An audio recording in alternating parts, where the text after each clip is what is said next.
عليه وسلم قال يغفر للشهيد كل شيء إلا الدين أو كما قال عليه الصلاة والسلام. اللهم صل على سيدنا محمد وعلى آل سيدنا محمد أفضل صلواتك بعدد معلوماتك وبارك وصل وسلم عليه. اللهم صل وسلم أيضا على جميع الأنبياء والمرسلين وعلى كل ملائكتك المقربين وعلى أهل طاعتك أجمعين برحمتك يا أرحم الراحمين. دي جامعي باني أو مؤسس حضرت شيخ القرآن والحديث جناب مشر شيخ صاحب ورسره دي جامعي محترم اساتذه او طلباء کرام ټولو په اجازه محترم د تاسو راغونډېدل د منګو تاسو دلته مجمع او مجلس ان شاء الله دا بل اجر او ثواب ځنی خالی نوي.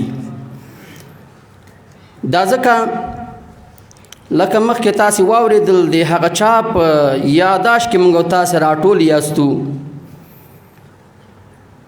کوم چې د حنفي مذهب واقعي مظهر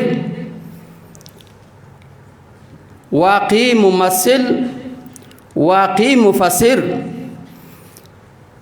د کلام الله مجید واقعي مفسر د احادیث نبویه و بهترین شیخ د دور امام غزالی د عصر امام رازی شهید ابن شهید حضرت غلام او د هغه والد گرامی په یاداشت کې موږ تاسو راټول یاستو. د داسې اشخاص یاداشت د منګو تاسو د ټول ژوند لپاره د نصیحت لپاره بهترینه وسیله کېدلی شي. د داسې خلکو یاداشت د داسې خلکو یادونه د هغوی په یاداشت کې راټولېدلو مجلس نیول دا د منګو تاسو بازمندگانو لپاره د ټول ژوند یو بهترین درس او عبرت کېدلی شي. محترمو، دا حقیقت ده چې د انسان د پیدایش سره سم حق او باطل دواړه مادي را پیدا شوي دي. د دې انسان د ژوند په ټولو پرګنو کې په ټوله سلسله کې د انسانیت او د بشریت سره پیدایش سره سم حق او باطل دواړه را پیدا شوي دي.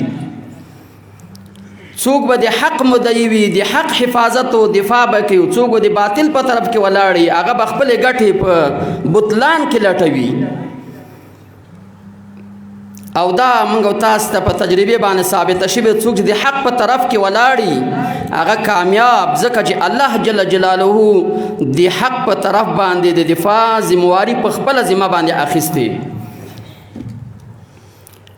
نو بنا په همدې تقدیر باندې محترم او دانه چې غلام حضرت غلام نور الله مرقده نشته من نتللی ده او د حق د لارې شهید ده. داسې ورته ډېر علما متللي دي. تش د په نوم باندې د اسلام د مدعیانو له لورې حق پرست علما په درو باندې وهل شوي دي. د حق پرست علما وینې توی شوي دي. حق پرست علما جیل ته لیږل شوي دي. نو دا که حضرت غلام نور الله مرقده نن موږ سره نشته او په حق لار باندې شهادت جام نوش کړی ده، نو د موږ او تاسو لپاره بهترین نصیحت او عبرت همدا ده چې دا لاره به ځان ته غوره کوو. او دا خو ځکه که د عناد سترګې موږ او تاسو پټې کړو، د حقیقت سترګې را خلاصې کړو، نن د غلام حضرت غلام د لاس نهالګي د شیخ صاحب محترم یو نمونه ده. دا جامعه یو نمونه ده. داسې ورته په هر ځای کې د میډیا په صفحو باندې په آډیو ویډیوګانو باندې د هغه خدمتونه روان دي، دا به قطع کېږي نه. دا سلسله به روانه وي، دا به قطع کېږي نه.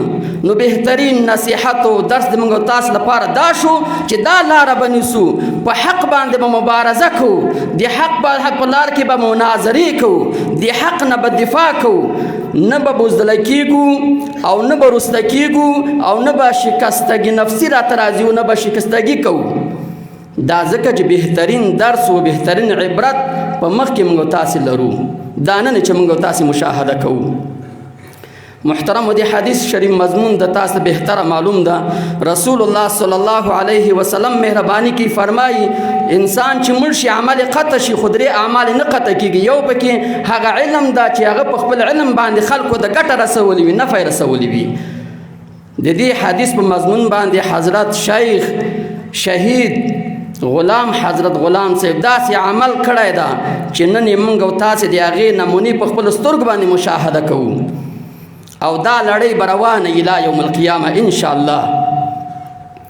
نو محترمو د موږ او تاسو لپاره نصیحت همدا ده چې حق لار به نیسو، نه باید مفلسي موږ او تاسو لورس کې د حق د لارې نه دا چې په دې باندې وویلو چې هر مقابل لور هم ډېر علم کړی، موږ علم کم ده، دې نه هم باید لورس نه شو. موږ او تاسو دا لاره باید ونیسو او نه د خپل وینې تویېدلو نه موږ او تاسې په ویره کې لورس شو، لکه څنګه چې دا قدما او دا د موږ او تاسې مشایخ عظام په دې لاره تللي دي او نن سبا ښې ثمرې لري، ښې میوې لري، او دا ثمرو دا میوو اجر و ثواب دوی ته الی یوم القیام سلسلتا روان ده. د موږ او تاسو لپاره بهترین درس ته په دې کې. محترمو د موږ خو عمر کم ده، بیا هم د خپل عمر او د خپل د سترګو لیدلې حال مطابق کیسې به کوو سره. ډېر مناظرې به کېدې او ډېر شکنجې د موږ اهل سنت والجماعت خصوصا حنفي علماو ته ډېر ګواښونه متوجه وو. یاره مناظره د څوک ورځي څوک نه ورځي، کتاب نشته پلان نشته، دا بانې هیلې به هر چا کولې. خو چې کله حضرت غلام الله جل جلاله په منصب وراثت باندې منصوب کړ او دا د لوی دورې نه فارغ شو، حتی طالب العلم په هغه وخت کې دا مبارزو دا مناظرو ته لاس اچولی و. نور به څه ووایي؟ حق هغه حق ده چې تا مقابل لوری تا ته حق ووایي. نو د غلام حضرت غلام نور الله مرقده د مبارزې په دې لړ کې د حق نه دفاع، د حنفیت صحیح تشریح، د حنفیت نه صحیح دفاع دې حتی ورسېدله چې څوک نه پیدا کېده چې ووایي چې حنفیت نشته، څوک نه پیدا کېده چې حنفیت باندې اعتراض وکړي، خصوصا په دې بختوره سلسلې باندې حتی څوک اعتراض وکړي. نو د غلام حضرت غلام د چا په یاد کې چې موږ تاسو راټول یو د هغه مخالفین د په حقیقت باندې اعتراف کاوه. دا نن چې منکرین ګورو د هغه وخت منکرین نه وو، دوی ټول د هغه په حقیقت باندې اعتراف کوي چې واقعا علم د غلام حضرت غلام. دا ولې؟ دا ځکه چې په اخلاص او په صداقت د الله د دین نه د دفاع په خاطر دې میدان ته راوځي. الله به د حفاظت کوي، الله به د تا مرسته کوي او الله تعالی به د تا تثبیت قدمي کوي. نو دا جناب په اخلاص او په صداقت دې میدان ته راوتی و. نو ځکه خو خدمتونه نن سبا اوس هم روان دي، هغه صاحب ممکن نشته، هغه له دنیا ځینې تللی، خو دا خدمتونه یې لا روان دي چې نمونه یې همدا اوس تاسې ګورئ. نو محترمو زه به هم ځان سره دا کوشش وکړم چې دا لاره ځان ته انتخاب کړم او په دې لار کې دې مبارزې ته، دې مناظرې ته او دې تحقیق او دې تفسیر ته او دې حق دې لارې په دفاع کې راوځم او ځان وقف کړم، خپل مال او جایداد او ناموس او عزت ټول وقف کړم او دې ته تاسو من دا خواستم دې لارې ته راوځي. دا ښه لاره ده، موږ تاسې به نه یاستو، خو دا لړۍ به روانه وي. الحمدلله ثم الحمدلله. د خپل ځان نه وایم، د دې جامعې کرامتونه ته بیانوم چې دې جامعې کې د حضرت غلام کوم کرامتونه لیدل کېږي. که تاسې لږ سترګې خلاصې کړو نو تاسې وینئ. په خپل ځان کې نه وایم، خو نور سره ډېر زه وینم. دا 2 کاله زه دلته راغلی یم، د موږ فاضلان فارغان کېږي. هر فاضل ته چې زنګ وهي، هر فاضل چې تماس نیسي، جناب شیخ صاحب ښه په خیر کار ژوند ولا مدرس ما پلانی ځای کې درس کوم، پلانی جامعه کې مدرس یم. الحمدلله د موږ ټول فاضلین دا 2 کاله دي ما په یاداش چې دا فارغان کېږي ټول په دې منصب باندې الله تعالی منصوب کړي دي چې بهترین مدرسین، بهترین مقررین، بهترین مبارزین روان دي. دا سلسله روانه ده، په خدمت باندې مصروف دي. دا د حضرت غلام برکت او د هغه کرامت ته چې نن سبا یې موږ تاسو په سترګو باندې وینو. محترم عقیدې مراسخه کې په دې لار باندې ثابت قدمي سوال له الله ځینې وکوئ، عقیده مو جوړه کړئ، دا بهترینه لار ده. د ده صاحب کرامتونه به موږ تاسې تر څو ژوندي اوسو استفاده به کوو. د ما د تقریر څه خاصه اراده نه وه، د صاحبانو د مشرانو د امر مطابق را پاڅېدم. باقی بحث او د غلام حضرت غلام په حالاتو باندې به جناب شیخ صاحب خپله رڼا واچوي. زه همدونه اکتفا کوم په دې باندې. واخر دعوانا الحمدلله رب العالمین.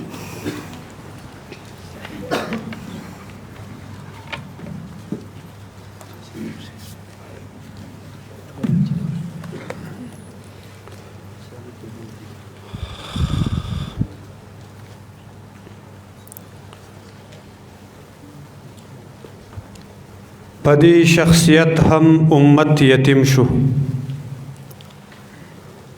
یو نه تکراریدونکی تاریخ شاته پرېښود.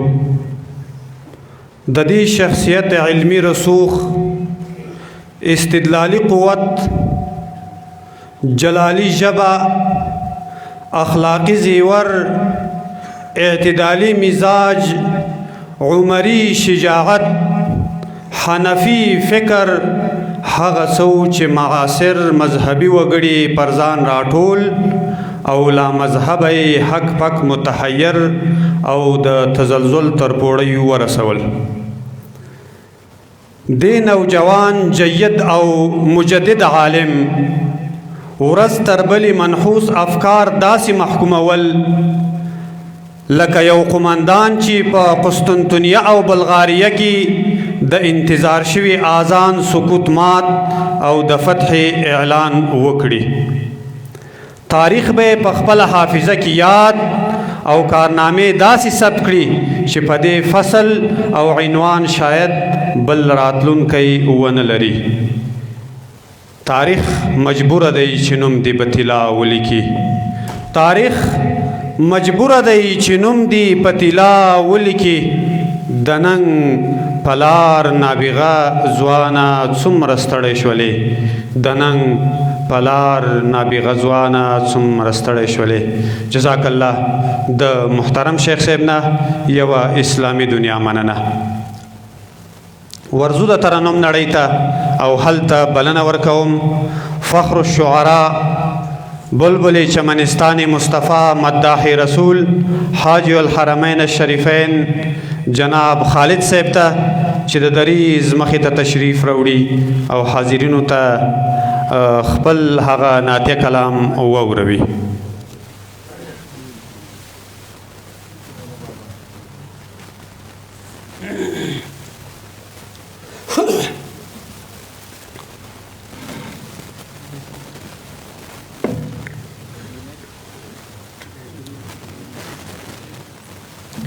أعوذ بالله من الشيطان الرجيم. بسم الله الرحمن الرحيم.